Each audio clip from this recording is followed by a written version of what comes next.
Thought I would do a quick little video on this pen. This is one of my favorites. It's an Esterbrook J pen with the double jewels, and the flattened lever filler here indicates this pen was probably made in the 40s, likely the latter part of the 40s. I'm no expert on these vintage Esterbrooks, but I believe that's correct. It's been fully restored. It's got I think it has the same J-bar. I don't remember replacing that, but the bladder or the sack is new. But what I really like about this pen is it's got the 9128 nib, which is a flexible nib, and it's an awful lot of fun to write with. It writes smoothly just in regular old script, but it also flexes quite a bit for a steel nib anyway. And I'll just, I guess, mess around a little bit with this and let you see. You can see here that the get some ink out of here. The lever and bladder work. I've got the pen filled with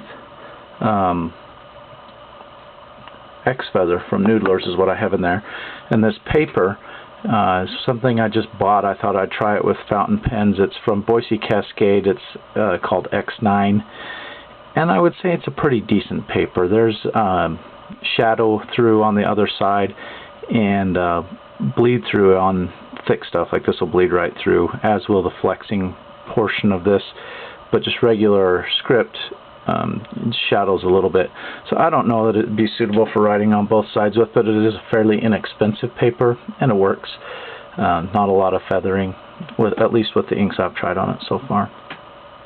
So I think anybody, well, most people watching this video will know how this is done, but just for fun, the way you fill this pen, like all lever fillers, and it's already somewhat full, so this is what I do to get a full filling. I'll fill the pen and then I take this lever and kind of get my finger up underneath it, if I can get it done here. I hope that camera's focusing. I set it on so it wouldn't continually autofocus, or else it's just going to make noise at you the whole time. Alright, so I get my thumb under there like this, and then lift that up until I start to see ink filling the feed. This pen actually was almost empty. There we go, filling the feed. And then I'm kind of doing this backwards. You can see here how I'm keeping that lever up. I'm going to stick the pen in and allow it to fill. First time, if the pen's empty, the first time you're not going to do that. You're just going to put it in and let it soak in. But if you want a completely full fill, you got to get the air out of the sack to fill it. That obviously is not a Noodler's bottle. That's an old J-Herbon bottle. Sorry for those who speak French. Alright, so I like this nib because it writes a fairly fine line, and very little pressure that I'm putting on this pen. As you can see, I'll just let it rest in my fingers, and you can see it just not writing without skipping, but I'm putting literally no pressure on that pen. If I put any pressure at all, it'll write a good clean line. This really is a fun nib to use.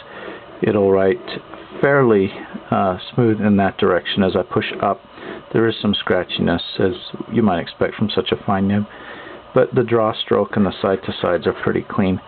Now, the other really fun thing about this is the flexing. So to demonstrate that, let me, I guess, scoot this paper up a little bit.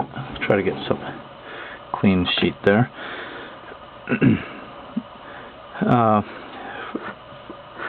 For those who don't know, you can't flex the pen in this direction, at least not safely. The flex is done in the draw stroke. So it can go from a fine line like this to a medium line to a very thick line, or a combination of both. depending on how much pressure you put while bearing down on the pen. You also can do some flourishes with this type of pen if you wanted to. You could also do flourishes in this direction. Let's see here. Something like that. In the hands of somebody who actually knows what they're doing, these flex pens can really be quite beautiful. But this pen would work for me for a daily writer if I wanted to. You could also use it to do, you know, decorative writing if you wanted to as well. For example, and again, I'm no expert at this, but there's an H or I don't know, we could try an L, something like that. But I think it's really just quite enjoyable to sit here and play with a pen that is, I don't know what, 70 years old and still functioning. And aside from that, it's just quite, frankly, beautiful to look at. The other thing I really like about this pen, I don't think Esterbrook put any thought into how they threaded the caps, or maybe better stated, where they put the J bar relative to the threads. In other words, when you screw this lid on, the lever doesn't line up with the clip. I think it'd be really cool if they did that, you know, screwed the pens together and then cut the hole for the lever in line with it. But this one is better than most. You know, here's a brown one that I have, and the lever's over there. If I skip threads,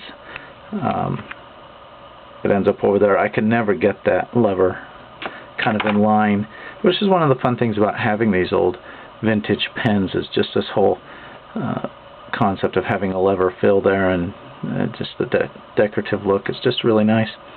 The other thing I like about this pen is that there isn't sometimes you get these kind of empty and blah spots here on the pen where you don't have a lot of this patterning, as you can see right there. But this pen doesn't have a lot of that. It really is patterned well over almost the entire surface. So I like that pen.